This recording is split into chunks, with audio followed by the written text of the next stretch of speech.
Hey, what is up guys? Taff with Reddit Chaos here, and today bringing you a video over at our friends in Ring of Power, and we're going to look at something a little different today. We're going to look at dip attacks, specifically 11 versus 10 dip attacks, one of the staples of the high-level clan wars, having 10v11 hit-ups for 2, and the 11s dipping consistently for 3 stars against the enemy Town Hall 10s. And as much as you would think that a dip is a given, more and more often it is not. And just going to spend a little bit of time here just discussing why that is, at least why I think it is, and how it can be avoided. So especially at Town Hall 11, now you do gain a little bit as far as troop levels. You also gain the Grand Warden and the Warden ability and 1 extra spell slot. But overall, compared to the defense that's added at Town Hall 11, there's not quite the offensive boost at Town Hall 11. But that doesn't even really matter, because the problem with failing dips most of the time stems from the fact that typically people who struggle with dips at a higher Town Hall level never mastered 3-star attacks at the prior Town Hall level. So the temptation is you get to a certain point, as let's say a Town Hall 9, and you're struggling consistently 3-starring max bases, and so you go ahead and rush to Town Hall 10 because you want that, those extra troops, the extra camp space, the extra spells, all that stuff, and then all of a sudden you think that's going to fix all your problems. And then you quickly realize that just getting a little bit of extra troop help and spells and army camp can't fix the fact that you never learned how to attack at the prior Town Hall level. And that's amplified even more so at Town Hall 11, because 10v10 3 stars is such a difficult task right now that it's frustrating Town Hall 10 attackers, and they're rushing way too early to Town Hall 11 to try to get that Town Hall 10 3-star capability. Problem is they never learned how to properly read and identify weaknesses in Town Hall 10 bases, and so they drag that weakness right with them into Town Hall 11 and see basically the same issues and struggles. So what we're going to do today is just take a look at some successful Town Hall 11 v10 dip attacks and explain a little bit why they worked so well and what you're looking for as far as what kind of attack to dip with. And it's not really as complicated as you would think, because what you're going to do is think as a Town Hall 10. So as a Town Hall 10, you've got some staple attacks, and the best thing to do as you're transitioning to 11 is use what was working, or hopefully working, at the prior Town Hall level, and just add your added troops and spells and strength there, and make it even that much more productive. So one of the staples is at Town Hall 10, the Bow Witch attack, and we're going to go ahead and see that here from Astro. Bringing 19 bowlers, 9 witches, and I believe a CC Golem for the tank. And obviously max heroes here, so that is helpful.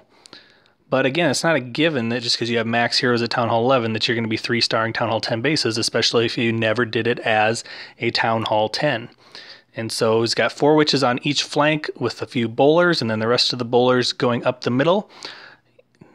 What makes this base a nice Bow Witch base is obviously 2 jump spells can easily access the core, the enemy heroes, both Inferno Towers, and knock out a lot of that core defense, while the witches and bowlers can go around the outside, trimming some of those external defenses that are right up against the walls.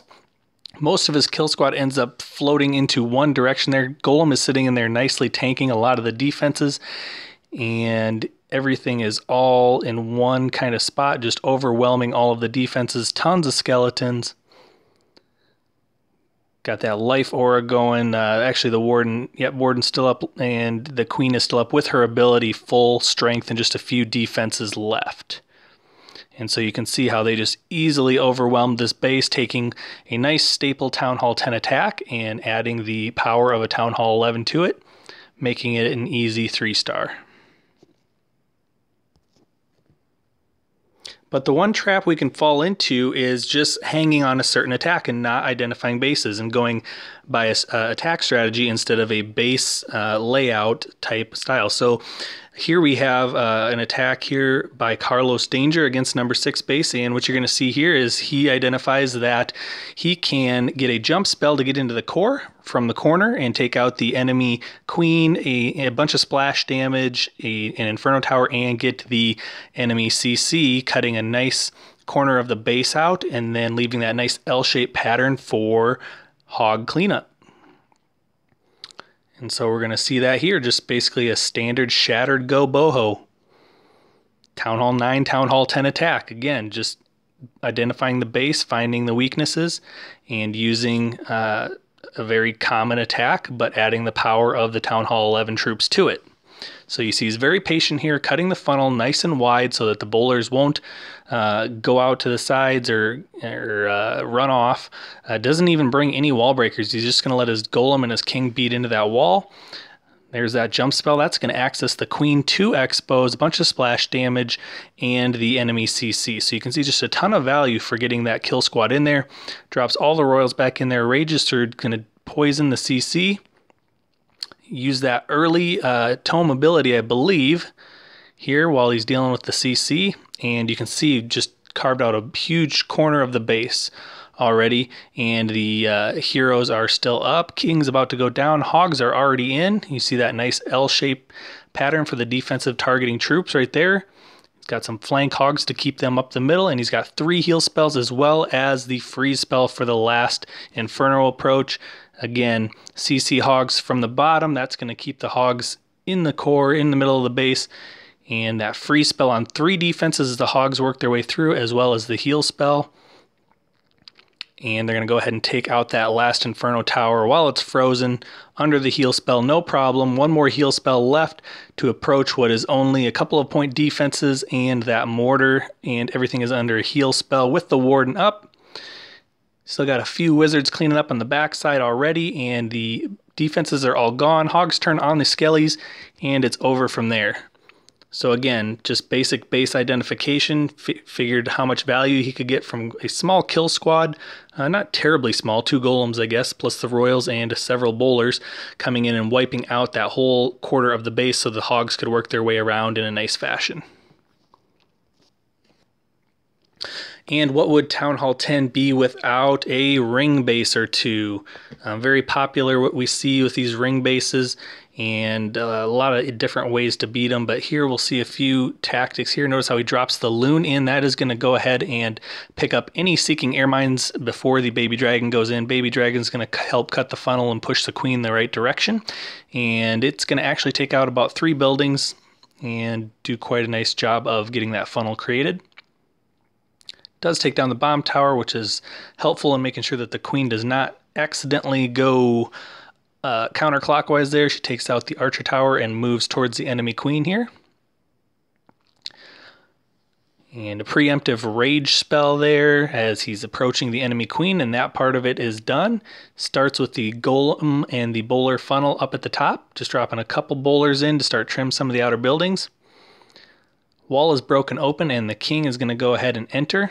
And then he's going to go ahead and drop his other part of his kill squad down in here. Everything's going to be going into the core now because of where he broke in there with his golem BK. And a few Valks to lead the way as tanks. And a kind of an early freeze on that backside Inferno Tower. Maybe thought he was going to be getting in there a little quicker, but it's going to work out just fine. Poison the CC. And the Eternal Tome as they're approaching the core and dealing with the CC as well as the Inferno Tower. Raging through there. Now the healers are going to pick up that rage and get those bowlers healed back up to full health nicely.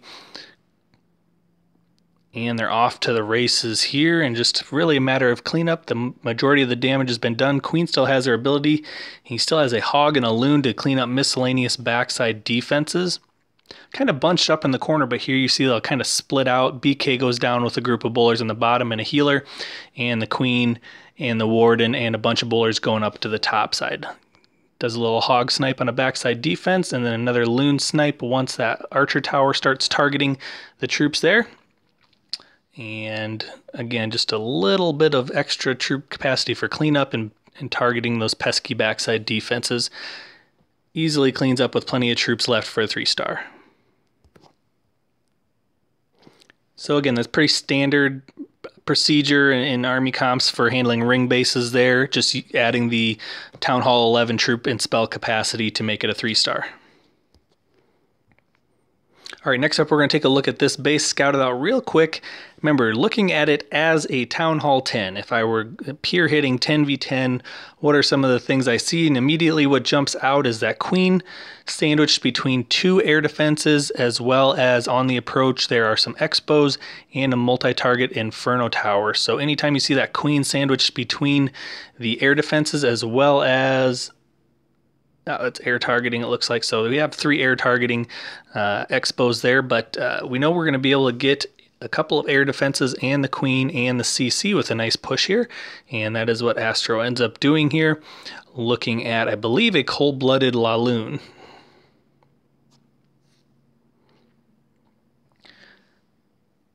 Lots of open buildings on the outside that baby dragons can get for 20 troop spaces, getting a high value funnel. Created lots of buildings trimmed right off the beginning of the attack there. Single golem goes in, backs it up with the wizards. They're going to start pushing through those defenses, trying to clear the path to the queen and the air defenses. Going to go ahead and drop that early warden in. Queen steps up once he can direct her in there. And we do have a Houndloon in the CC, so that can really kind of tie up the royals for a little bit. So he's going to go ahead and drop a rage in there to get the wizards and the queen and the warden on top of that early. And I think he even pops the tome right here. Early ability, again, the key part of this is he's got to get those 2 air defenses down in order for the Lalo to work. And so he expends quite a bit of resources and energy in getting that done. Warden's actually going to go down early. Still doesn't have any air defenses down, but he's got the funnel created. Queen's going to jump in there and only be targeted by 1 defense, as well as the multi-ferno, which is down right there. She's able to turn on both air defenses, pops the ability, and he's off to the races with the Lalo. Drops in 3 hounds, kind of corners that bottom. And let's go ahead and pause it right there. As you can see, what's going to happen here is there's a lot of damage going on in the middle, and so he's got these haste spells. He's going to go ahead and haste from the southwest side, push all the loons towards the core. So that's why those hastes are down on the bottom and not at the top. He's pushing everything to the core where they hit that rage spell, and they're going to deal with the Ferno as well as the Tesla farm in the core. And you'll see he's actually going to end up, he's got the freeze spell here, which he's actually going to be able to swag the freeze spell because of how many loons there are and just how big of a push and the perfect pathing they get to the air targeting defenses. As you can see here, he could have, frozen the air defense, he could have frozen the Tesla farm, he could have frozen the multi-ferno, didn't need to do any of it. Tons of loons left. And the rest is just loons cleanup. He gets a nice split and a swag freeze spell for the 3-star. Hope you learned a little bit about effective dipping strategies. Again, this is Taff with Reddit Chaos. Thanks for watching.